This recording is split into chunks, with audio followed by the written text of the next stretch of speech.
एक घड़े की आध्यात्मिक कथा और हम सबकी भी। संतों की एक सभा चल रही थी।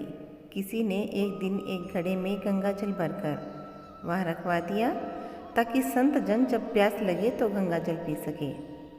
संतों की सभा के बाहर एक व्यक्ति खड़ा था। उसने गंगा जल से भरे घड़े को देखा तो उसे तरह तरह के विचार आने लगे। वह सोचने लगा, आहा, यह घड़ा कितना भाग्यशाली है। एक तो इसमें किसी तालाब या पोखर का नहीं बल्कि गंगा जल भरा गया है, और दूसरे अब यह संतों के काम आएगा। संतों का स्पर्श मिलेगा और उनकी सेवा का अवसर भी मिलेगा। ऐसी किस्मत किसी किसी की ही होती है। अब घड़े ने व्यक्ति के मन के भाव पढ़ लिए और घड़ा बोल पड़ा, बुद्धू, मैं तो मिट्टी के रूप में सुनने पड़ा। सिर्फ मिट्टी का ही ढेर था, किसी काम का नहीं था।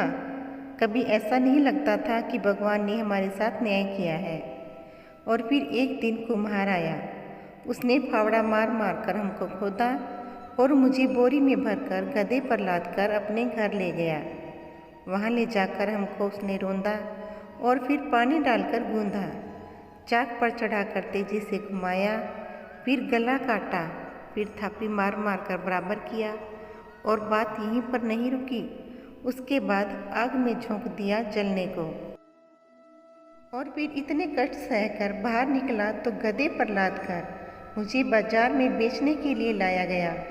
वहाँ भी लोग मुझे ठोक ठोक कर देख रहे थे कि ठीक है कि नहीं। ठोकने पीटने के बाद मेरी कीमत लगाई भी तो क्या, बस 20 से 30 रुपये। मैं तो पल पल यही सोचता रहा कि हे ईश्वर, सारे अन्याय मेरे साथ ही करने थे।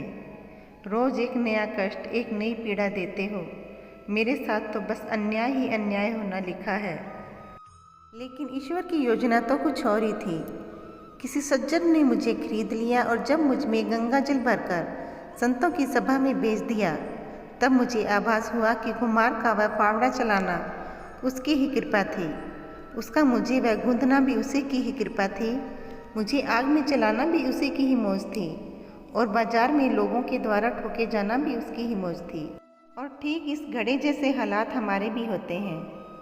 दरअसल बुरी परिस्थितियां हमें इतनी विचलित कर देती हैं कि हम उस परमात्मा के अस्तित्व पर भी प्रश्न उठाने लगते हैं और खुद को कोसने लगते हैं, क्योंकि हम सब में शक्ति नहीं है उसकी लीला समझने की। कई बार हमारे साथ भी ऐसा होता है कि हम खुद को कोसने के साथ परमात्मा पर उंगली उठाकर कहते हैं कि उसने हमारे साथ ऐसा क्यों किया। तो क्या मैं इतना बुरा हूँ और मालिक ने सारे दुख और तकलीफ़ें मुझे ही क्यों दी? लेकिन सच तो ये है कि मालिक ने उन तमाम पत्थरों की भीड़ में से तराशने के लिए सिर्फ आपको ही चुना। अब तराशने में तो थोड़ा दुख और तकलीफ़ तो झेलनी ही पड़ेगी।